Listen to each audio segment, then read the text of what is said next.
जय श्री कृष्णा। राधे राधे। नए साल की शुरुआत में पौष पुत्रदा एकादशी होने जा रही है। पौष पुत्रदा एकादशी के दिन भगवान विष्णु की पूजा की जाती है। इस दिन संतान प्राप्ति के लिए पूजा की जाती है। मान्यताओं के अनुसार एकादशी का व्रत करने वाले सभी के जीवन में सुख की प्राप्ति होती है और जीवन के उपरांत मोक्ष मिलता है। पुत्रदा एकादशी 2 जनवरी को मनाई जाएगी। शुभ मुहूर्त 1 जनवरी शाम 7 बजे से अगले दिन 8:24 तक होगा। पुत्रदा एकादशी उन लोगों के लिए है जिनके कोई संतान नहीं है, उनके लिए यह व्रत बहुत ही लाभकारी है। पुत्रदा एकादशी की व्रत कथा। पुत्रदा एकादशी व्रत रखने वाले व्यक्ति व्रत की कथा ज़रूर सुननी चाहिए। ऐसे करने से व्रत पूर्ण होता है और सभी मनोकामनाएं पूर्ण होती हैं। हम आपको पुत्रदा एकादशी व्रत कथा सुनाते हैं। द्वापर युग के आरंभ में माहिष्मती नाम की एक नगरी थी, जिसमें एक महाजित नाम का एक राजा राज्य करता था, लेकिन उसके कोई संतान नहीं थी। राज्य सुखदायक भी नहीं था। उसका मानना था कि जिसके संतान ना हो उसके लिए यह लोक परलोक दोनों ही दुखदायी होते हैं।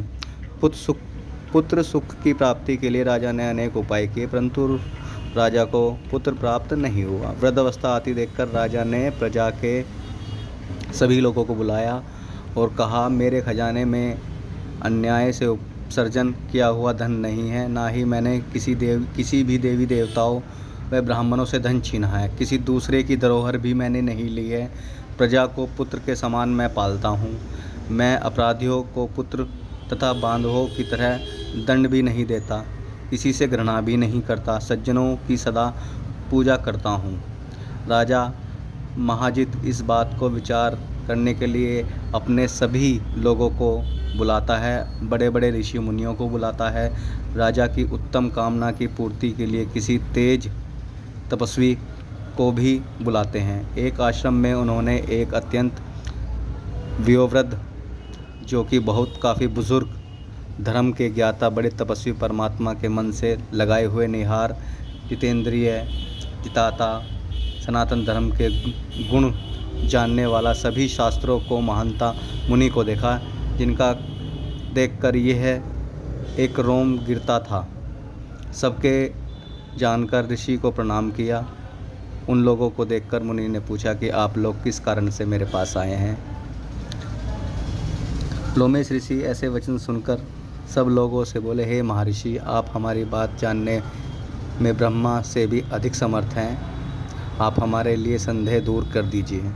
माहिष्मतीपुरी का धर्मात्मा राजा के पास कोई भी पुत्र नहीं है। वह पुत्र विहीन है, जिसके कारण वह दुखी रहता है। उन लोगों के आगे कहा कि हम लोग उसकी प्रजा हैं, उसको दुख से हम भी दुखी हैं।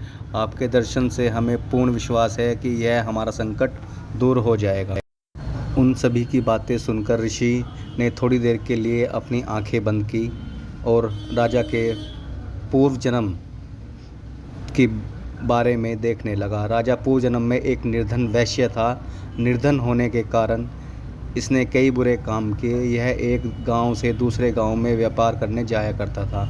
एक समय ज्येष्ठ मास के शुक्ल पक्ष की द्वादशी के दिन मध्य रात्रि में, जब वह दोनों दिन भूखा प्यासा था, एक जलाशय पर जल पीने गया था। उसी स्थान पर एक तत्काल की ब्याही हुई प्यासी गौ जल पी रही थी। राजा ने उस प्यासी गाय को जल पीते हुए हटा दिया और स्वयं जल पीने लगा। इसलिए राजा को यह दुख सहना पड़ा। एकादशी के दिन भूखा रहने से वह राजा हुआ और प्यासी गौ को जल पिलाते हुए हटाने के कारण पुत्र वियोग से दुख सह रहा है। ऐसा सुनकर सब लोग कहने लगे कि हे ऋषि, शास्त्रों में पापों का प्रायश्चित भी होता है, अतः जिस प्रकार राजा का यह पाप नष्ट हो जाए, आप ऐसा कोई उपाय बताइए। लोमेश मुनि कहने लगे कि श्रवण शुक्ल पक्ष की एकादशी को, जिसे पुत्रदा एकादशी भी कहते हैं, तुम लोग व्रत करो और रात्रि को जागरण करो, तो इससे राजा का यह पूर्व जन्म का पाप जो है कट जाएगा। साथ ही राजा को पुत्र अवश्य प्राप्ति होगी। लोमेश ऋषि के ऐसे वचन सुनकर सभी मंत्री प्रजा नगर वापस लौटती है और श्रवण शुक्ल एकादशी आई तो ऋषि के अनुसार सबने पुत्रदा एकादशी का व्रत और जागरण किया। इसके पश्चात द्वादशी के दिन इसके पुण्य का फल राजा को दिया गया। उस पुण्य के प्रभाव से रानी का ने गर्भ धारण किया और प्रसव काल समाप्त होने के बाद उसका एक तेजस्वी पुत्र उत्पन्न हुआ। इसीलिए इस श्रवण शुक्ल एकादशी का नाम पुत्रदा एकादशी पड़ा। अतः संतान सुख की इच्छा हासिल करने वाले इस व्रत को अवश्य करें। साथ में मनुष्य सब पापों से मुक्त हो जाते हैं और इस लोक में संतान सुख भोगकर परलोक में स्वर्ग को प्राप्त करते हैं।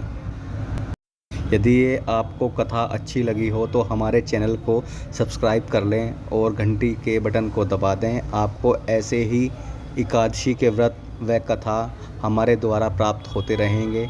आपको नई नई वीडियो मिलती रहेंगी। किसी भी व्रत व त्यौहार की जानकारी हमारे द्वारा दी जाएगी। पुत्रदा एकादशी का महत्व होता है। श्री युधिष्ठिर जी कहने लगे कि हे भगवान, मैंने श्रवण माह के कृष्ण पक्ष की कामिका एकादशी का सविस्तार वर्णन सुना है। आप मुझे श्रवण शुक्ल एकादशी का क्या नाम है, व्रत करने की विधि तथा इसका कृपा।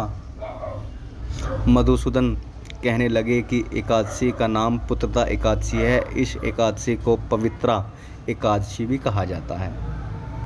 संतान प्राप्ति के लिए यह व्रत रखा जाता है, इसीलिए इसका